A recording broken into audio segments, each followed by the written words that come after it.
Hello and welcome back to the Skewb. This week we are celebrating National Inclusion Week, the 23rd to the 29th of September.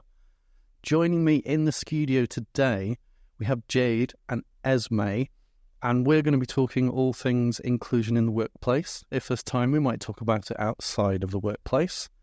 And we might also look at some of the pillars that help create great organisations when it comes to inclusion as well. So I hope you guys are ready for a great conversation. No pressure. I'm going to start things off really simple. Jade, I'm going to start with you.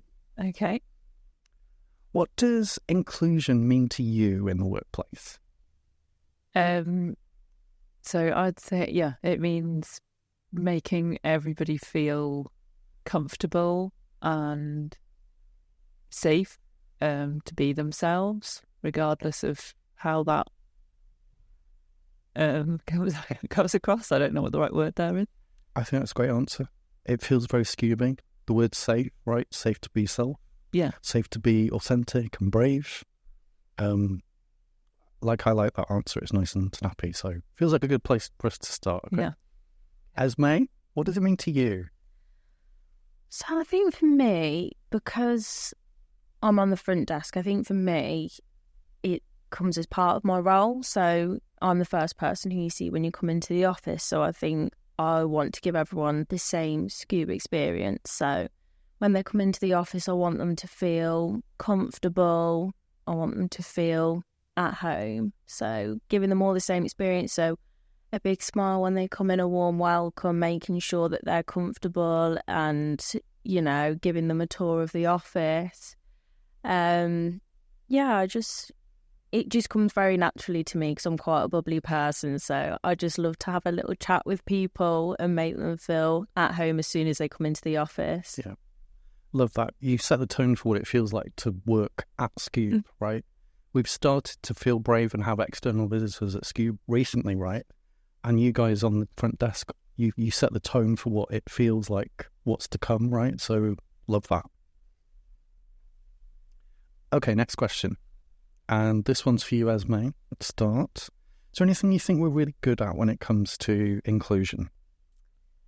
Well, I think when you walk into the office, we're very different. We're not stereotypical consultants. We have a very different vibe to us. We're fresh, as we've been referred to as before. I think, we all have very open and honest conversations and having things like the ERG group as well, giving people that safe space to come and speak to whoever it is that they need to speak to. And we've got loads of different people in the business, like a mental health first aider, which is me. And, they implement loads of different things to ensure that it is a safe space for everyone to work in. I think your first answer to what it means to you as well is a really good sort of idea of Skewb as well, like how welcoming you are to everybody that comes through the door. Like, if you come in every single day, you're just as welcoming as if you come in once a month and you're like, yeah. So I think that's a really good addition to your answer. I always look forward to your hellos because it helps set the tone for my day.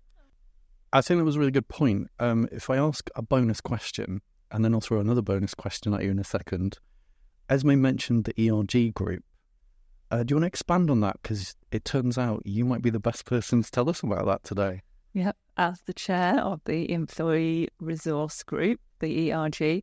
I'm probably a good person to answer, but that's a sort of a group that we've set up to ensure the inclusivity keeps momentum, I guess, doesn't stagnate. So what type of people are on the group and what does ERG stand for? Well, it's a mix of everybody. It can be anybody from the company. I can't remember how many people we've got at the moment, maybe 10. But we're hoping that'll expand when we recruit, maybe, at the next Social Happiness Day. And ERG stands for? Employee Resource Group. Great. We love an acronym, don't we? Yeah. Esme, I'm going to ask you, we also have dedicated space, don't we, in the office? Mm-hmm. Do you want to expand on that?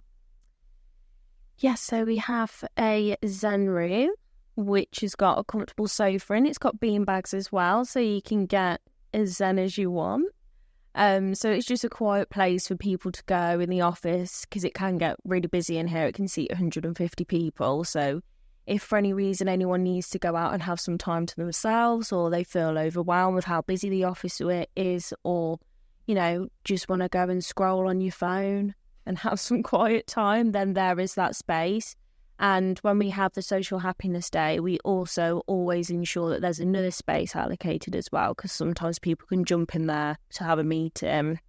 So we'll always block off the boardroom just to ensure that people have always got that space that they can go to if they do need to take some time out, because it can be overwhelming having so many people in one place at once. So yeah, we've always thought it's really important to have that and to offer that to people. I definitely spotted one at the summer event as well. There was a separate building, so, you know, it means a lot. And especially if you're a new scuba, it can feel really overwhelming, right? There's all these, you know, people in the zone, confident, disruptive. Yeah. And just to be able to take a step back and control yourself is really good. Okay, so I'm going to flip it around and ask you something, Alex. Although we've highlighted the things that we think we do well at Skewb and how inclusive we are, what do you think we could improve on? It's a tricky question. I think there's it's a really interesting time for us at Skewb as we grow, right? And those of us that have been here for a good couple of years now, one of the things that I think we really appreciate the most is like the Skewbness, like the culture feels different. We value each other's superpowers. You know, it makes our clients feel more confident, makes us feel more capable, you know, to go over and above do the needful. But as we grow, you know, at pace, we need to make sure that we are focused on retaining that identity. You know, it's great having values, but how are we making sure that we're living and breathing them every single day? And as we grow, like Shashi says, new Skewbers enhance and add to the Skewbness, right? So how are we tapping into that as well? You know, groups, as we grow, other groups might emerge off the back of the central ELG, right? And we might discover new and interesting things to focus on. So it could be really exciting. I think the second bit is around having your foot in the real world. You know, we don't want to fall into the trap of always looking inward on what we should be doing. You know, so we're members of the Institute of Customer Service. You know, can we lean into there about how we weave culture and performance together? You know, our clients as well, they're all on different journeys, and some of the things they do are really exciting. So we buddied up this year, didn't we, with Caden at Pride? But goodness me, they have so many different groups that we could lean into as well.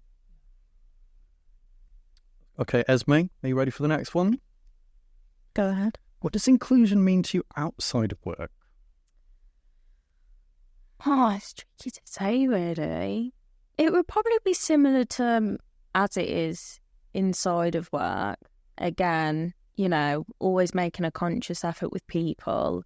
I've recently got pretty into running, so that's joining another community and, you know, interacting with people who I wouldn't normally interact with. So I've tried to push my friends into joining as well and getting involved with that community. And yeah, it's just nice to be part of something different. And again, you know, it's people who I wouldn't normally speak to or interact with on a day-to-day basis. And it's encouraging like my friends to try and do the same as well. So, you know, none of them are really into running, but I'm just like, come on, like give it a go. It's good fun.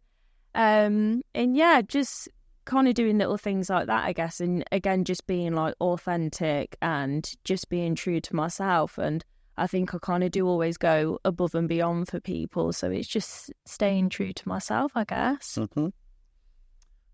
I might add to that at the end. Okay. Jade, what does it mean to you outside of work? I think I'm similar to Esme in that there's a link with work.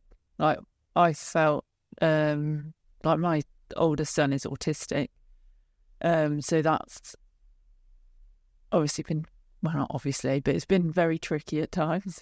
And Skewb have been very supportive with that when I've needed to rush home to collect him from school and things like that.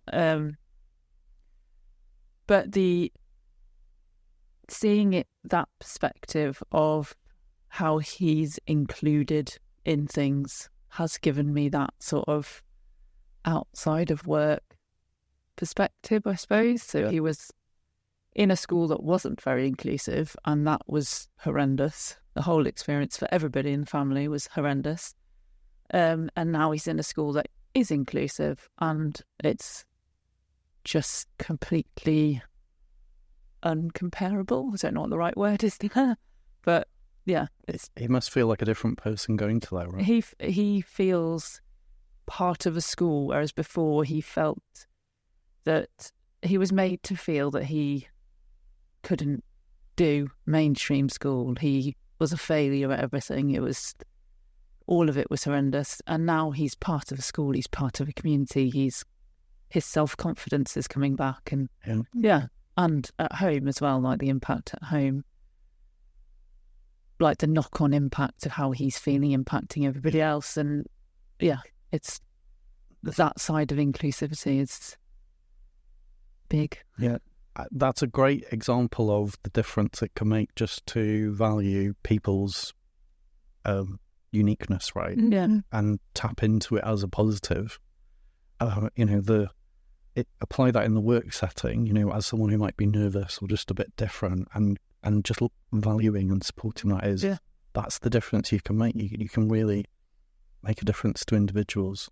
Yeah, I'm going to jump on that as well, actually, because my nephew, he's 3, and he hasn't been diagnosed, but we know that he is autistic.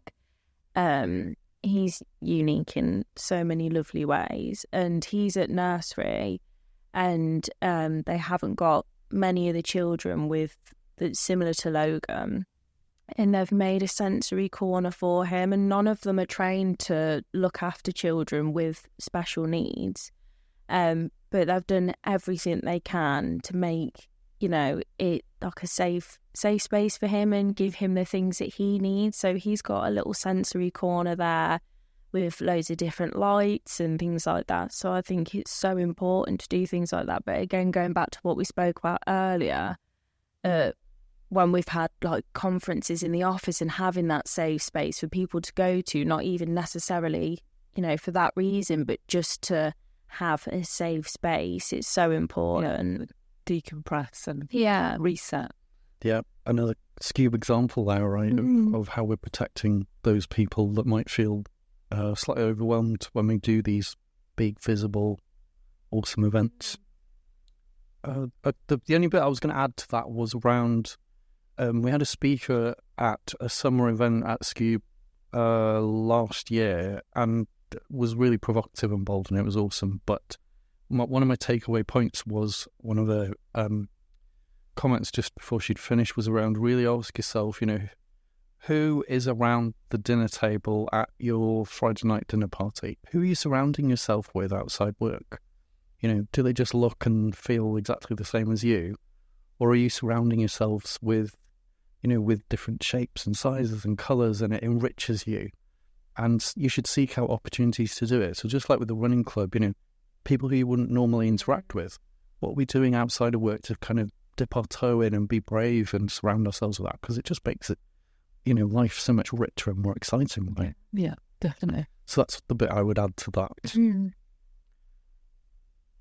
Before we move on to the next bit, we will also say at this point that we will add some materials to the newsletter from inclusive employers who support Inclusion Week. There's some downloads there on a checklist about how far you think you might be on how well you perform at inclusion. They have these 6 pillars as well, which is almost like that mental checklist of things that you should always think about. We're going to look at some of those questions now, but it's all downloadable from the newsletter. Okay, so that we're not here all day, we're going to pick 2 of their 6 pillars, right? In the materials, they have some really great loaded questions, so we're going to ask ourselves the loaded questions. We're going to pick embed, because it's all well and good saying you're going to do it, but how are you embedding it? And then we're also going to do the empower bit, because it's great to create a document or a policy or a process, but, how do you bring it to life? How does it feel? How does it manifest? But like I say, if you want to see the 6, you can download the materials from the newsletter. So section 1, embed, and the ask yourself question is, how are you ensuring inclusion is sustainably woven through every aspect of the organisation? So while you're thinking about that, I'll jump in, because there's probably an easier hook there about your company values need to be a constantly living, evolving document. You can't just create them and save them away and, tap yourself on the back. So there's definitely an element around how we, in our day-to-day lives at work, live them and breathe them. Is it linked to an objective, or your personal development, or the way your team runs? I would definitely say that. Is there anything else you think around how we embed? I think it's like Skewb's different as a company from places I've worked previously, because it is something that is constantly brought up, like with the summer event, the winter event, CEO updates, the social happiness days. It's a constant thing that is brought up. Like, it's not just we've written a policy, tick, done that. Yeah, it's like, how can we continue to improve this? What's changed? What new is out there that we need to sort of keep on top of and keep things moving and fresh? And there's definitely an angle there about having the senior team at Skewb just actively interested and engaged in it as a topic, because they see the value. And these calendar events that we have, that they're actually part of the agenda of the day, right? And the ERG group, the ERG as well, with that. Yeah, holding them to account. Yeah. And that ERG group reflects the workplace as well. You don't have to be in one of the boxes to be part of it. You just need to be a Skewber, right? Yeah. Anything else before we move on? No, just what Jade said, I'd say. And our values, we always throw them. So they're always dipped in and out of all of our conferences. So whether it's on the table, or whether we do an activity or team building associated round our values, we always stick to them as well. And, with ERG, we made our own value, didn't we? So we're always trying to add to it as well. Nice. Okay, we reached the last question. And the topic for this pillar is empower. And the loaded question is, how can we empower all staff to develop inclusive behaviours? So it's quite a meaty question. Any thoughts on how we might empower? Pause. It's fine. I think there are quite a few of those, the training that we do, the online training. There's quite a few thought-provoking, I don't know what they're called, programs on there that just give you a different sort of, it makes you stop and think. You don't necessarily, you're not necessarily actively learning. You just sort of, it makes you stop and think. There was one that I watched that was about wording that you might use that you'd just always used your whole life. And then someone points out, actually, that's quite offensive to me. Yeah. And you don't necessarily, you don't know because it's not offensive to you, and you don't know that there. I can't think right. Is that the unconscious bias module? It wasn't actually in this one. It was in when we did LinkedIn Learning. Okay. It was on one of those. But I can't remember what it was called, but it was really, it made me stop and think about things that I might have said in the past, and also how you'd respond to someone pulling you up on it. Don't go defensive, I don't mean anything by it. Mm. It's no, actually, yes, you didn't mean anything by it, but that's not the point. And that sort of empowers without someone sort of being spoken to directly. You're doing a sort of training module online. You're it's like filter feeders. Do you know what I mean? Yeah. Rather than it being like, you've said something offensive. Yeah, I think where we've been quite good about this, and we should totally keep up the momentum on it, is think back to previous, whether it's a summer or winter event that we've had, where we've had really powerful human stories, right, from Skewbers or our partners, and it totally changes the conversation, you know, rather than have like a policy change, you know, you need to say this. Actually, this is the why, like this is my experience, this is why it's so provocative. And I think from there becomes that empowered bit is like, oh, I get it, that's why, you know, I can see how actually I can turn this into a positive instead. And the more of that, the better. We start our CEO updates with human stories as well, you know, whether it's about career experience or a moment. And all of our events have always had these. I think it's really doing more of that, and you know, the more Skewbers we get, the more opportunities there'll be as well. Any final empower thoughts before we close up? I don't think so. I think I would have said the same. I think continuing to do what we already do now. I think we already do a lot to empower others, and you know, having mandatory training just to kind of, like you say, make people think in a different perspective on being inclusive, and like you say, things that you might say might be offensive to someone else. So it's looking at things in a different light and thinking, oh wow, I've been saying that my whole life and I didn't realise that I could have actually been offending people. And it's not, you're not doing it deliberately, but it is just kind of brushing up on those types of things and putting yourself in those situations and thinking, oh well, you know, I won't do that moving forward. But I think just continuing to do what we've always done, and like having different people at our conferences, hearing more from Skewbers, and we've had some amazing external people come in and speak about their experiences as well. And I think it's just being, you know, as vocal as we can be about it and continuing to do what it is that we've been doing. So this is probably the hook to get volunteers for the newsletter as well, right? Because that's our weekly heartbeat as well. Thank you so much for joining us in the studio today, taking your time, talking about inclusion, really important. Have a great rest of the week. Thank you for listening, guys. Thanks, everyone. See you again. thank you.